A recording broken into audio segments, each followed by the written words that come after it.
नमस्कार मित्रों, वेदांग ज्योतिष में आपका बहुत बहुत स्वागत है। मित्रों, आपने कभी सोचा है कि भारत को आज़ादी 1947 में ही क्यों मिली, उससे पहले क्यों नहीं?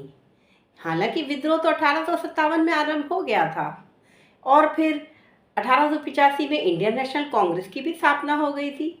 फिर 1919 में जलियांवाला हत्याकांड भी हुआ और फिर 1942 में क्विट इंडिया मूवमेंट भी गांधी जी ने शुरू कर दिया था। लेकिन आज़ादी मिलने में फिर 5 साल भी लग ही गए। तो आज हम चर्चा करेंगे इसी विषय पर।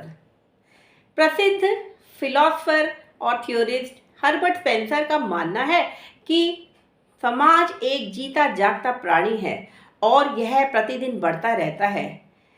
समाज में रहने वाले सभी व्यक्तियों के अपने इच्छाओं और लक्ष्यों को प्राप्त करने के लिए करे गए प्रयासों द्वारा ही समाज का विकास होता है। लेकिन जब समाज का एक वर्ग अपने निजी स्वार्थों के लिए दूसरे वर्गों पर अत्याचार करने लग जाए और तब उनके अत्याचार के साथ ही उनका पतन भी होने लगे, तब समाज कभी विकास नहीं कर सकता। और शायद ये थ्योरी ही बेस है कि भारत को आज़ादी पाने में इतना समय क्यों लग गया। भारत को आज़ादी पाने के लिए आज भी कुछ लोग सोचते हैं कि भारत को आज़ादी बड़ी आसानी से मिल गई, लेकिन यह बड़ा दुर्भाग्यपूर्ण है कि वह क्या नहीं जानते कि भारत को आज़ादी की एक बड़ी कीमत देनी पड़ी विभाजन द्वारा। भारत का विभाजन हो गया दो मुल्कों में, हिंदुस्तान और पाकिस्तान। लेकिन हिंदुस्तान का नाम हिंदुस्तान नहीं रखा गया, उसको कहा गया इंडिया।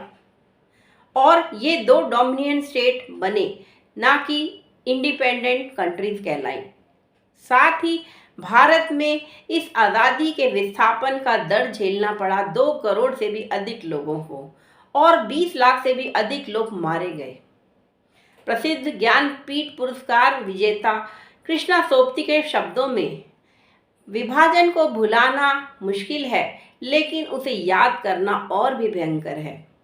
विभाजन के समय जिस तरह से महिलाओं, बच्चों और पुरुषों पर अत्याचार किया गया था, जिस तरह इंसान को जानवर की तरह मारा गया था, काटा गया था, वह दर्द आज भी लोगों की स्मृतियों से नहीं जाता। विभाजन ने न केवल बहुत से लाखों लोगों को रिफ्यूजी का जीवन जीने पर मजबूर कर दिया, बल्कि ऐसा माना जाता है कि भारत की आज़ादी का लड़ाई और उसका विभाजन दुनिया के सबसे अधिक भयंकर हॉलोकॉस्ट में से एक है। ऐसा सांप्रदायिक प्रलय उस समय आई जिसमें भारत के न केवल 2 टुकड़े हो गए, बल्कि उस विभाजन का दर्द और लाखों लोगों की मृत्यु और दंगों के कारण दोनों ही मुल्कों में, हिंदुस्तान और पाकिस्तान में, वह दर्द और विष ऐसा बो दिया गया जो आज भी नहीं मिटता। भारत में जब ईस्ट इंडिया कंपनी आई, तब अपनी सुचारू नीतियों और कुशल प्रबंधन के द्वारा उन्होंने जल्दी ही भारत में अपनी एक निजी सेना तैयार कर ली। और उनकी ये निजी सेना इतनी अधिक सिपाहियों वाली थी कि उस समय ब्रिटिश साम्राज्य की सेना से भी दुगने सिपाही ईस्ट इंडिया कंपनी की सेना में थे। उसकी 3 इन्फेंट्री थी, जिसमें बंगाल, मद्रास और बॉम्बे इन्फेंट्री बहुत ही फेमस थी। और इन सिपाहियों को यह ट्रेनिंग दी जाती थी कि कैसे वह भारत में ईस्ट इंडिया कंपनी के राज को बढ़ाने में मदद करें। यूं तो 1857 से 100 साल पहले जब प्लासी का युद्ध हुआ 1757 में, तब ईस्ट इंडिया कंपनी ने मदद की राजा मीर जाफर को, ताकि नवाब सिराजुद्दौला को हरा दिया जाए। और उसके बाद उन्होंने ईस्ट इंडिया कंपनी ने कमान ले ली रेवेन्यू कलेक्ट करने की भारतीय क्षेत्रों से। तथा उस समय 2 तरह का सिस्टम था कि एडमिनिस्ट्रेटिव पावर तो नवाब के पास दी गई, लेकिन रेवेन्यू कलेक्शन का काम ईस्ट इंडिया कंपनी ने अपने पास रख लिया।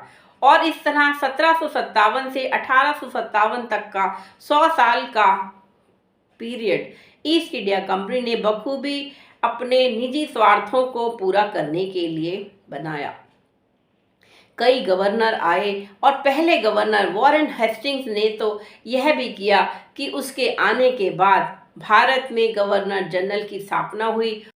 उन्होंने बहुत सारे अच्छे कार्य तो करे, लेकिन साथ साथ करप्शन और अपने निजी स्वार्थों का हित करने के लिए ईस्ट इंडिया कंपनी के सभी ऑफिसर भारतीयों पर अनेक अत्याचार करते थे। यूं तो वॉरेन हस्टिंग ने हमारे देश से कई कुप्रथाओं का समाप्त किया, लेकिन अपने निजी स्वार्थों के लिए ईस्ट इंडिया कंपनी के ऑफिसर्स भारतीयों पर प्रतिदिन कई तरह के अत्याचार करते थे। और इसी अत्याचारों से तंग आकर जब 1857 में नई बंदूकें एनफील्ड नाम की बंदूकें आईं, तब उन पे लगा हुआ कारतूस, जो कि गाय और सुअर के मांस से जिसको लेपा गया था ताकि वह सीलन ना आए, तब उसको मुंह से खोलने का विद्रोह करने के लिए मंगल पांडे प्रसिद्ध हुए, क्योंकि उन बंदूकों के कारतूस को खोलकर उसके अंदर के बारूद को बंदूकों में भरकर ही बंदूकों को चला सकते थे, और फिर कारतूस के अंदर क्या बारूद को गोली के रूप में बंदूक में भरना पड़ता था। लेकिन यह खबर फैल चुकी थी कि उस कारतूस को बनाने वाली चर्बी गाय या सुअर के मांस की चर्बी थी, और यह चर्बी इसलिए इस्तेमाल की जाती थी ताकि कारतूस को, बारूद को पानी और दूसरे द्रव्यों की सीलन से बचाया जा सके। लेकिन ब्राह्मण कुल का होने के कारण और साथ ही एक हिंदू होने के कारण उन्होंने बिल्कुल इनकार कर दिया कि वह इस कारतूस को भरेंगे। बैरकपुर परेड छावनी में ट्रेनिंग के दौरान उन्होंने जब अपने सुपीरियर को इसके लिए मना करा कि वह यह नहीं करेंगे, तब उन्हें बगावत की सजा दी गई और उन्हें गिरफ्तार करने के लिए अन्य सिपाहियों को कहा गया। लेकिन अन्य सिपाहियों ने ऐसा करने से मना कर दिया, सिवाय एक सिपाही शेख पलटू के, और फिर उन्हें गिरफ्तार कर लिया गया और 6 अप्रैल 1857 को कोर्ट मार्शल किया गया, और जिसमें उन्हें फांसी की सज़ा सुनाई गई, और 8 अप्रैल 1857 को उन्हें फांसी दे दी गई। वीर मंगल पांडे मात्र 30 वर्ष की आयु के थे, लेकिन उन्होंने जो आज़ादी की चिंगारी लगाई वह चलती ही चली गई। अगले 1 महीने बाद ही धन सिंह गुर्जर ने मेरठ छावनी में बगावत कर दी, और फिर लक्ष्मीबाई, झांसी की रानी लक्ष्मीबाई ने भी बगावत कर दी। रानी झांसी लक्ष्मीबाई ने जब यह बगावत की तो यह बगावत पूरे उत्तर भारत में फैल गई, और धीरे धीरे अंग्रेज़ों के खिलाफ भारतीयों में स्वतंत्रता का संग्राम जोर पकड़ता चला गया। और हम आज भी मंगल पांडे जी को याद करते हैं कि अगर उन्होंने वह विद्रोह ना किया होता तो शायद आज भी हम गुलाम ही होते, क्योंकि किसी भी युद्ध को लड़ने के लिए जो प्रथम व्यक्ति होता है, जो इनिशिएटिव लेता है, उसी की मिसाल दी जाती है, क्योंकि वह ही सभी लोगों में जोश भरने का कार्य करता है, बाकी लोग तो फॉलो करते हैं। तो आज मंगल पांडे जी को हम श्रद्धांजलि देते हैं और धन्यवाद करते हैं कि उन्होंने हमें भारत के, हमारे देश को आज़ादी दिलाने में एक महत्वपूर्ण भूमिका निभाई। आज के लिए इतना ही, धन्यवाद।